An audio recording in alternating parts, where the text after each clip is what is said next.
Welcome back, WNST, Towson, Baltimore, and Baltimore Positive. We are in Los Angeles, California.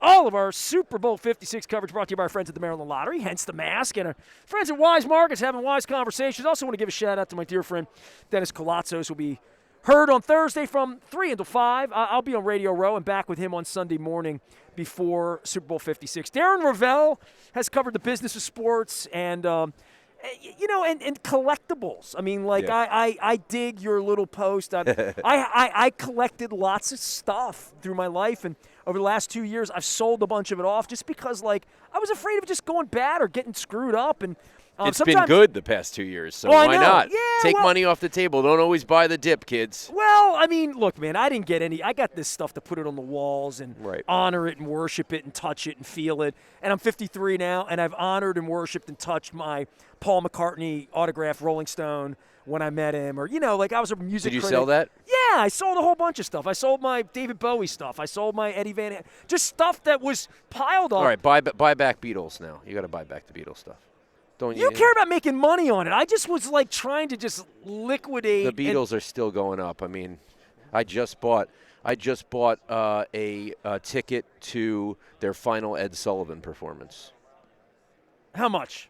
It is basically like a nub, like the smallest ticket you can buy. It was ripped to shreds. Right, yeah, little small nub, $2,800. Okay, so for these items, when you sealed Beatles records for the best of the best, you're at like 5,500, 7,000. At the end of the day, what makes this different than the NFT thing? It's a good question. NFTs, I think, are false scarcity. I like real scarcity. Like an NFT is like, oh, we only made 100. Well, like I have totally juiced up my ticket collection. You wanna tell me how many Doug Flutie Hail Mary tickets there are? There are 4. Four that have been graded. There might be one in a drawer, but there's only 4 that are left that have been graded, right? So like I like real scarcity like that. What's a graded ticket stub? It's taken on the baseball card thing where the edges and the value. I have tons of ticket stubs that are really cool. You should send them in. So so a graded ticket stub is just like a card, right? They get it PSA slabs it for you, puts up top what the event is. So over the years, I've just said, oh my God, once PSA, which grades cards, say we're grading tickets, they're now turning that into a card. For tickets, when you have your tickets, it's in a shoebox, it's in a drawer, it's on a bulletin board. Now all of a sudden, you could put it in a nice case, and it will say the name on it. So like, I have a full ticket from when Marilyn sang Happy Birthday to JFK at MSG. Okay. That's about a $60,000 ticket. There's no other one. No, right? there's one other full and 5. So just like tickets, you can get the population reports. How many PSA graded? Okay, so I have this item, and I've been telling people about it, and I've shown it. It's the media. Let me be Antique Roadshow for you. Okay, great. Oh, great. Darren Rovell is here. I have confidence that I can do this. All right, let's have some fun with this. And I can show it to you because I have pictures of it. And I actually showed it to a friend of mine a couple weeks ago, which I haven't done a whole lot of. John Stedman attended Super Bowl I. That game was called the AFL NFL Championship game, the ticket, the program. Yep. He went to the game here at the Coliseum 4 miles away, and up in the press box they had a press kit that has an NFL logo, a Disneyland logo, because Disneyland was involved in the transportation and like all of that. And by the way, the Chiefs wore Mickey Mouse hats in the locker room. I saw pictures of that. Because they were called a Mickey Mouse organization because it was the AFL. Correct. Right. And it was Len Dawson smoking the heater, the whole deal. So I have a very pristine, I mean, it's still white, it's not yellow, media kit that was put together with a little plastic binding on the outside. It has all of the minutes of halftime, the Grambling band, like all the things that happen. And I have the flip card and every handwritten note. I have the printed post-game stats that are on that purple paper you used to smell when you were in, the mimeograph paper. Yeah, the purple stuff that you had in first grade. Yeah. And it has the flip card in it, and it has all of Stedman's handwritten notes of Vince said at halftime. You know what I mean? Like stuff like that. Jesus. So I don't know that there's another one. My question has been, is there another one of these? Probably not. I've never Googled it and found it. Documents are tough. right? Their documents are how do you display documents? There's generally a discount on documents unless it's a constitutional document. People like something that goes under glass that can be seen, that is presentable. And that you have one look. If you have multiple pages, it gets – so there's a devaluing on a jersey, for example, because it's so big, or a document, if there's multiple pages, how is it going to be displayed? I would say that's probably worth around $7,500. Okay. It is a unique piece that – it's the first thing I think the NFL has ever produced that says the words Super Bowl. Right. That's where I think the value lies in this, that from an archival standpoint, there was I would pair it, of them using it. I would pair it with someone – to get the most value, I'd pair it with someone who's selling a Super Bowl ticket stub, yeah. Right, yeah. I mean, those Super Bowl tickets for the best of the best for Super Bowl I, right? What became Super Bowl I retroactively is 50, 60,000. But none of that stuff says Super Bowl on it. It does not. It says AFL. This is the first thing that I'm convinced. I'm convinced Rovell put it on there to try to. He was always trying to make it the Super Bowl. So part of that is the story. Listen, I make my living on the memorabilia side, killing people who describe things wrong in auctions. They either describe it wrong. That's the arbitrage. They put an item that's too good too late, so people are flipping to the bottom of it. Like, where did you screw up? And it's fair game, and I swoop in, and I'm like, oh my God, that's so undervalued. But I'm also willing to put one pieces of memorabilia. I'm willing to say a price. So Hugh Hefner's Viagra pill bottle, which I own. I paid $8,000 for it, and the estimate was $2,000. But I said to myself, that is the ultimate pill bottle of all time. It is a incredible conversation piece, and I have no doubt that it's worth $8,000. When will you seek to sell it? At what point do you sell? Because you collect so much shit, dude. I mean, you have a lot of stuff, and I see. So it, I'll and give you a cool. recent sale. I'll give you a recent Go sale. ahead. Are you a hoarder? No.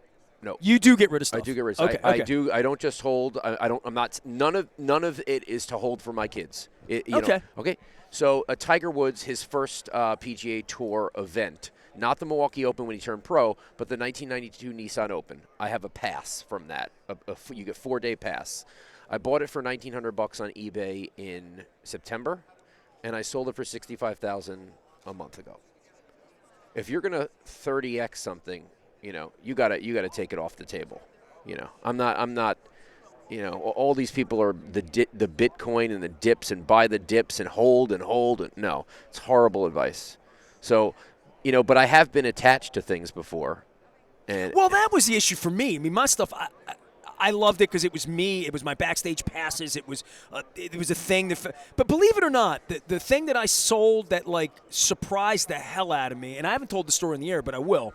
The Beastie Boys on the License to Ill tour with Run DMC. I met them. I was a music critic, and they came up the steps. What to meet year was that? 84? 89. Oh, 89. 89, somewhere in there. Yeah. This is so on the back of the ticket stub, all three of them signed it. And apparently, the guy that died, is it Mike D? Maybe? Yeah, Mike D. He didn't sign stuff. Apparently, he was Tibetan monk, kind of And it sold for $6,000. How much? $2,100. Yeah. And it was just a little stubby. It would be $6,000 today. Yeah. Just because tickets in general. It was on a ticket? Or it was on the back of a ticket. Yeah. It would sell for triple that today. Yeah. Why is the ticket thing hot all of a sudden? It's just scarcity? It's because it is tied to a moment. A card isn't tied to a moment. What is actually pulling at your heartstrings? And you say, oh, I remember where I was. So, all of a sudden, people had, what is it, Game 4 of the 94 finals, and they're like, oh, my God, that's the OJ chase. So if you get a ticket stub from the 1993 – I have all of these, by the way, because I've attended 28 Super Bowls. Right. The Joe Carter home run game in Toronto. Let's just say – I have that. I bought. All right, I was at that game. I bought that. So it's a ticket. $500. It's a $500 stub. Yeah. Really? Yeah. That's strong. I bought the Christian Laettner turnaround jumper signed by Laettner, the shot, and back 3 years ago I bought it for $600. Now I wouldn't sell it for $20,000. Wouldn't. Well, there's lore to that. It's the lore. So that's why before I started talking about it, I picked because I don't want to create my own competition. I picked 50 events that I had to nail, crazy ones, like Jesse Owens, 4 gold medals in the 36 Olympics. I got to get that ticket. What's a Lake Placid ticket worth? A lot, right? There weren't many of them. There actually are way too many of them. Because everybody kept it. Because everyone kept it. Yeah, now here's the thing. Here's the thing. Don Larson perfect game. Every grandfather said, "When I die, this is the thing that you keep." right? So there's 280 of them. Right. The scenarios and that's also the fun of it, right? 2003 NLCS, the Steve Bartman game. Who in their right mind in Chicago is going to keep that curse of a ticket in their house, right? Or Jordan over Elo, Richfield Coliseum, Cleveland. 99% of people, maybe more than 99%, were Cavs fans. They're not keeping that ticket. So, there are all these scenarios of, why someone wouldn't have kept a ticket, or something like the Piazza home run after 9/11. Years and years later, we realized, how big of a moment that was. What about concert tickets, man? Starting, you mentioned the Beatles starting thing. Live. But if you have a Who ticket from the Capitol Center on that cool gray thing, it's okay. From 1976. They don't have substantive moments like I was looking for the Milli Vanilli Lake Compounds ticket when their tape skipped. I'd like that one, But I collect ones. The Who Riverfront. Yes. When the mob thing. Yeah. But I think Wembley Stadium tickets are beautiful because they show pictures of the people in the time. So I like 85 Madonna Wembley. Those Genesis 87. Yeah, Genesis. And you got to have the England Live Aid, not the Philadelphia Live Aid. I know all about it because I have the Philadelphia Live Aid because I went. Awesome. And my friend went to England. The tickets were similar. Yeah. But the British always did things bigger. Freddie Mercury. It was a billet. Yeah, Freddie Mercury, man. And so I have 2 of the British versions. I don't have one of the American. Darren Rovell is here. The man, the myth, the legend. They love him. They hate him. They respect him. There we go. I is like that. Good? Yeah, definitely love and hate. Yep. I don't know if they respect me. They love me, they hate me. They talk about me. It's okay. Hey, I'm in that club. Yeah, you are. 31 years of doing this. That's great. I like most of the people like me. What are you doing? Action Network. You came on talking about gambling a couple of years ago, and no one here ever would admit there was gambling in the National Football League. They protested it. This to come in here and see FanDuel with the biggest set I've ever seen, with a guy in a wife beater yelling for $100 million on what games to bet on. These guys over here, bet. It's like Fred Flintstone. Yeah. I get it, but I've never been a gambler. I play blackjack, whatever, but it's just not. I mean, we're at 19 states, mobile now. Well, Maryland got we came on 5 weeks Yep. ago, and Darren, I've told the story a couple people. I went down and I got my Maryland lottery mask half around my face, and John Martin comes on every week. We talk about it. Went down to the casino, the good games, the divisional weekend, the 2-2 weekend, and I went down there early and just saw lines and lines and lines, and some lines for machines, some lines for people, and I thought, where were these people getting their action last year on the divisional round? You know what I mean? Right. And I said there's such a hunger for it. Whether you're ethically, agnostic about the tax purposes. The only thing I would say is, as live betting gets more prevalent, just know your bankroll. It can get out of hand quick, and so you just have to.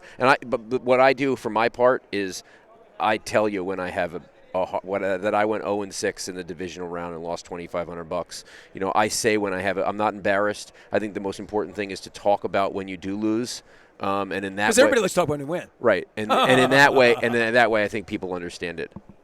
All right, Darren Rovell, Action Network. Tell me what you're doing. You pimping anything? Yeah, it's basically the Bloomberg of sports betting. If you want to go with your gut, then don't come to us. But if you want 25 years of data backing up, their non-emotional decision, you can subscribe to us. Mental health still on that? Yep. I'm glad you're doing okay, man. Still working on mental health and working with a program called Same Here. So I like your hat, Super Bowl. Tomorrow I have Stanley's Cup, so we'll do. The Cincinnati Bengals are in the Super Bowl. I know, it's crazy. It is crazy. Darren Rovell, follow Matt on Twitter. Drop the mic, man. Do it big league. And there you go. Boom, there you go. Appreciate you. Darren Rovell joining us here from the Action Network. I am Nestor. We are live on Radio Row. I'm masked up sometimes, for the most part, staying away from people. Not touching you. I just touched him. I haven't touched anybody all week. Why did I shake your hand? I haven't shaken anybody's hand. My God. They got Purell. I got it out on the table. My hands haven't been anywhere. You should be worried about your own hands. There you go. You had COVID a month ago. Don't give it to me. There we go. No, I'm not. But now I'm wondering where. Yeah, I'm going to. Yeah, Rovell's out of here. I am Nestor. We are WNST, AM 1570. Towson, Baltimore, and Purelled up. Keeping it safe here on Baltimore Positive.